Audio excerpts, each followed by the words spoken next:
meu nome é Léo. Vou estar a partir de hoje ajudando a contar as historinhas do Missão Kids juntamente com o Samir e a Clara. Então, preparem-se para uma história cheia de emoção, suspense e grandes lições. Hoje vamos falar de um bebê especial, um rio cheio de mistérios e o plano incrível de Deus para salvar o seu povo. Era um tempo de grande opressão no Egito. Um novo faraó, temido por todos, havia subido ao trono. Mas o que é um faraó, afinal? Na cultura egípcia, o faraó não era apenas um rei. Ele era visto como um deus na terra, o mediador entre o povo e as divindades. Governava com uma autoridade absoluta, e sua palavra era lei.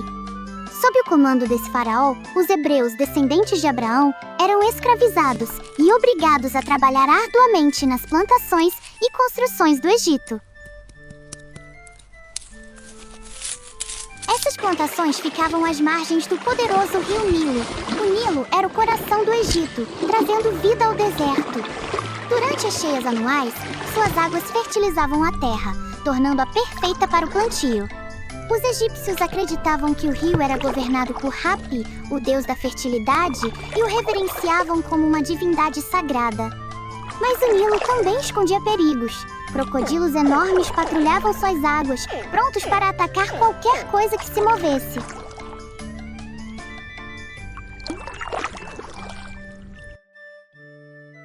Faraó, vendo que o povo hebreu estava se multiplicando muito e temendo, disse ao seu povo: Eis que o povo dos filhos de Israel é muito, e mais poderoso do que nós. Vamos usar de sabedoria para com eles, para que não se multipliquem. E aconteça que, vindo guerra, eles também se ajuntem com os nossos inimigos, e pelejem contra nós, e subam da terra. E depois disso puseram sobre eles maiorais de tributos, para os afligirem com suas cargas, porque edificaram a Faraó cidades armazéns, Pitom e Ramessés. Mas quanto mais os afligiam, tanto mais se multiplicavam e tanto mais cresciam, de maneira que se enfadavam por causa dos filhos de Israel. Assim que lhes fizeram amagar a vida com dura servidão, em barro e em tijolos, e com todo o trabalho no campo, com todo o seu serviço, em que os obrigavam com dureza. Mas mesmo assim, o povo de Israel continuou crescendo e se multiplicando, então teve Faraó outra ideia. Ele chamou as parteiras das hebreias, das quais o nome de uma era Sifrá, e o da outra Puá, e disse a elas: Quando ajudardes a dar à luz as hebreias, e as virdes sobre os assentos, se for filho, matai-o, mas se for filha, então viva. E as parteiras, porém, temeram a Deus e não fizeram como o rei do Egito lhes dissera, antes conservavam os meninos com vida. Então o rei do Egito chamou as parteiras e disse-lhes: Por que fizestes isto, deixando os meninos com vida, desobedecendo a minha ordem? E as parteiras disseram a Faraó: É que as mulheres hebreias não são como as egípcias, porque são vivas e já têm dado à luz antes que a parteira venha a elas. Portanto, Deus fez bem às parteiras, e o povo se aumentou e se fortaleceu muito. E aconteceu que, como as parteiras temeram a Deus, ele estabeleceu-lhes casas e as abençoou muitíssimo. Mas o faraó, com medo de que os hebreus se tornassem poderosos demais, havia ordenado que todos os meninos hebreus fossem jogados no Nilo. Que tragédia! Neste cenário de desespero, nasceu um bebê hebreu, um menino especial, destinado a mudar a história. Mas a mãe desse bebê, Joquebede, não estava disposta a obedecer à ordem cruel. Imagine a angústia em seu coração. Durante 3 meses, ela escondeu o bebê com todo cuidado. Soldados egípcios, seguindo a ordem de Faraó, faziam rondas constantes pela vila dos hebreus procurando por algum bebê que pudesse ter nascido. Com isso, ficava cada vez mais difícil para Joquebede poder continuar escondendo a criança, pois cada choro, cada movimento era um risco, até que chegou o dia em que ela não podia mais escondê-lo. Com lágrimas nos olhos, Joquebede preparou um pequeno cesto de junco, o revestiu com betume e piche para que não afundasse e colocou o bebê nele. E agora? O que seria daquele pequeno cesto flutuando pelas águas perigosas do Nilo? Enquanto Joquebede voltava para casa, seu coração estava despedaçado. Lá, ela se ajoelhou e começou a orar dizendo: Senhor meu Deus, aqui estou diante da tua presença, para te suplicar por um milagre, pois acabei de soltar o meu filho nas águas do Nilo, Não sabia mais o que poderia fazer. Mas confio em ti, meu Senhor, e sei que tu és poderoso para fazer um grande milagre. Em tuas mãos eu o entrego.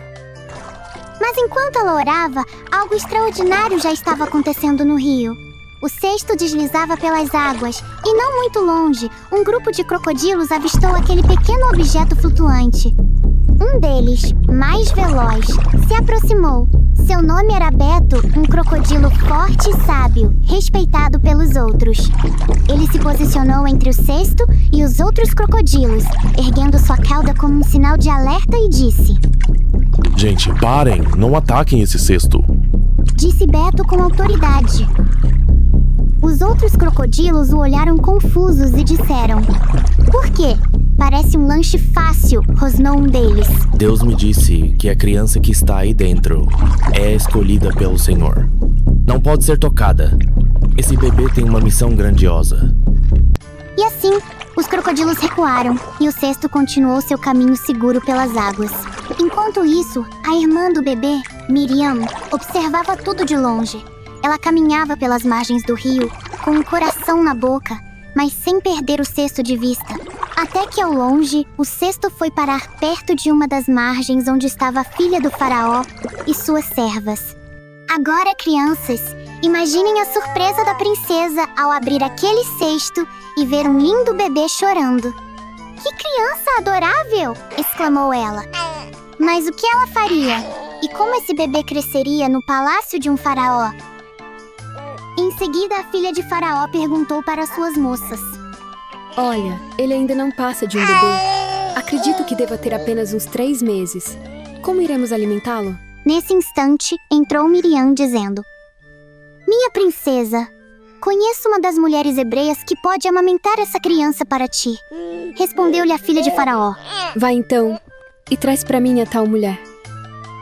Assim foi Miriam correndo, em meio às plantações, com muito entusiasmo para levar a notícia à sua mãe. Em casa continuava Joquebede orando e clamando a Deus pela vida de seu filho, quando de súbito entra Miriam dizendo: Mãe, a princesa quer te ver!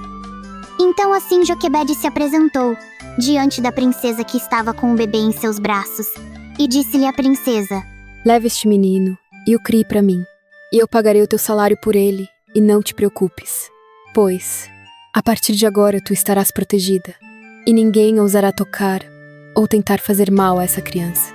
Crianças, vocês conseguiram entender o poder da oração? Joquebede, enquanto estava com o menino, passou o tempo todo aflita, pois sabia que se os guardas descobrissem sobre a criança, a mesma seria morta. Então ela, com muita tristeza no coração, deixou o menino descer as águas do Nilo e foi orar. Deus livrou a criança de crocodilos, mesmo que esses que foram apresentados aqui tenham sido mais por diversão. Mas o que mais nos chama a atenção foi a ação de Jeová no meio da família de Faraó, pois esses eram os principais perseguidores dos hebreus. Mas a oração de Joquebede surtiu um grande efeito, fazendo com que esses perseguidores se tornassem os maiores defensores do menino. Pois agora Joquebede, além de receber para cuidar do seu próprio filho, a mesma passou a viver em segurança, pois os guardas agora teriam que proteger o menino. Continuando a nossa historinha. Assim, Joquebede levou o menino e o criou, junto com seus irmãos Miriam e Arão. E dessa vez eles estavam protegidos, pois o menino não poderia sofrer mal algum. Após ser desmamado, o pequeno Moisés, com o coração de sua mãe Joquebede pesado, foi levado ao palácio pela princesa do Egito. Apesar de toda a dor, Joquebede sabia que aquele era o plano de Deus para seu filho. O menino foi recebido com alegria e cuidado pela filha do faraó, que o adotou como seu próprio filho, dando-lhe o nome Moisés, que significa tirado das águas. E assim Moisés cresceu no luxuoso palácio egípcio, cercado por todo o esplendor e riqueza que apenas o Egito podia oferecer. Ele foi instruído em toda a ciência e sabedoria do Egito, tornando-se um jovem brilhante e respeitado. Desde cedo, Moisés mostrou ser um líder nato, aprendendo sobre estratégia militar, política e diplomacia. Curiosidade histórica: o Egito era uma civilização altamente avançada. Eles foram pioneiros em diversas áreas, incluindo a técnica de mumificação, que demonstrava seu profundo conhecimento sobre o corpo humano. A ciência, a matemática e a astronomia eram amplamente estudadas e utilizadas. Além disso, os egípcios dominaram a domesticação de cavalos e foram os primeiros a usar bigas em batalhas, uma vantagem estratégica que os colocava à frente de seus inimigos. Moisés cresceu como um príncipe do Egito, mas havia algo que ele não sabia: sua verdadeira origem. Ele desconhecia que sua mãe biológica era Joquebede, a mulher que havia orado por ele à beira do Nilo. A cada dia, ele se destacava mais como um príncipe, mas Deus tinha outros planos para ele, e essa verdade não ficaria oculta para sempre. Tudo mudou no dia em que Moisés viu um hebreu sendo maltratado por um egípcio. Com raiva e um senso de justiça, ele matou o egípcio e enterrou-o na areia. A notícia se espalhou, e Moisés, temendo por sua vida, fugiu para o deserto de Midian. Em Midian, havia um sacerdote por nome de Jetro. Ele tinha 7 filhas. Essas vieram a tirar água e encheram as pias para dar de beber ao rebanho de seu pai. Então vieram os pastores e lançaram-nas dali. Moisés, porém, levantou-se e defendeu-as e deu de beber às suas ovelhas.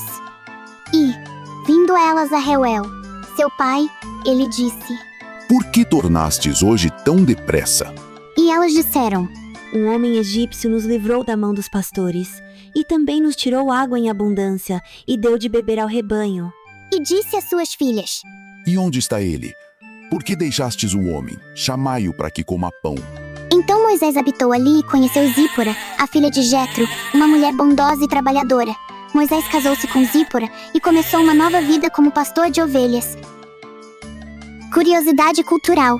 No Oriente Médio, a hospitalidade era, e ainda é, um traço cultural profundamente enraizado.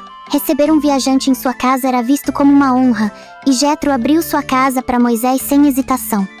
Tudo parecia tranquilo na vida de Moisés, até aquele dia no Monte Horebe. Enquanto cuidava do rebanho, ele viu algo extraordinário. Uma sarça ardia em chamas, mas o fogo não a consumia. Seus olhos mal podiam acreditar no que viam. Ele se aproximou, intrigado e temeroso, pois sabia que algo divino estava acontecendo. E quando Deus viu que Moisés se aproximava, uma voz poderosa e serena ecoou do meio da sarça: Moisés, Moisés. Em um misto de temor e humildade, Moisés respondeu: Eis-me aqui. Ali, naquele instante, o pastor encontrava-se diante do Criador, no momento que mudaria sua vida para sempre. E Deus continuou a falar com Moisés: Não se aproxime. Tire as sandálias dos pés, porque o lugar onde você está é terra santa. Moisés, ainda atordoado pela visão divina, obedeceu imediatamente, entendendo que estava diante de algo muito maior do que ele poderia imaginar. Assim disse Deus a Moisés: Eu sou o Deus de seu pai, o Deus de Abraão, o Deus de Isaque e o Deus de Jacó. Moisés escondeu o rosto, porque teve medo de olhar para Deus, pois a sarça ardia como se carregasse a própria glória de Deus, mas seus galhos não eram consumidos. E do meio do fogo uma voz ressoou, poderosa e clara, dizendo: Certamente vi a aflição do meu povo que está no Egito e ouvi o seu clamor. Agora venha, e eu o enviarei a Faraó para libertar os filhos de Israel. A missão divina de Moisés estava clara, mas ele se perguntava: como poderia um simples homem enfrentar um rei tão poderoso? Moisés, ainda hesitante sobre o chamado de Deus, perguntou: E se eles não acreditarem em mim? Mas Deus, com paciência divina, o questionou: O que é isso em tua mão? Moisés respondeu-lhe dizendo que era uma vara. Então disse Deus: Lança-a no chão. Ele a lançou na terra e tornou-se em cobra, e Moisés fugia dela. Depois, Deus lhe disse: Pegue-a pela cauda, e essa voltou a ser uma vara. E disse-lhe mais o Senhor: Mete agora a mão no peito. Quando Moisés obedeceu ao comando do Senhor, um milagre surpreendente aconteceu. Sua mão antissaudável tornou-se branca como a neve, um sinal do poder de Deus que ninguém poderia ignorar. Ao tornar com a sua mão no peito, conforme a ordem do Senhor, a mesma voltou ao normal, como se nada houvesse acontecido. Curiosidade bíblica: O Monte Horebe, também conhecido como o Monte de Deus, é um lugar de profundo significado na jornada de Moisés e do povo hebreu. Foi ali que Deus falou pela primeira vez com Moisés através da sarça ardente, um símbolo poderoso de sua presença e santidade. Esse local sagrado será o palco de eventos transformadores na história de Israel. Assim Deus revelou seu plano para Moisés. Ele seria o libertador de Israel, tirando o povo da escravidão no Egito e conduzindo-os à terra prometida. Cheio de convicção, Moisés desceu do Monte Horebe. Com o cajado na mão e sua missão gravada no coração, ele estava pronto para cumprir o chamado de Deus, trazendo libertação ao seu povo. Gostaram desse vídeo? Então eu peço que deixem seus comentários, se inscrevam no canal, curtam e compartilhem, pois essas atitudes nos motivam a continuarmos criando cada vez mais historinhas como essa. Um abraço virtual para todos. Tchau, tchau!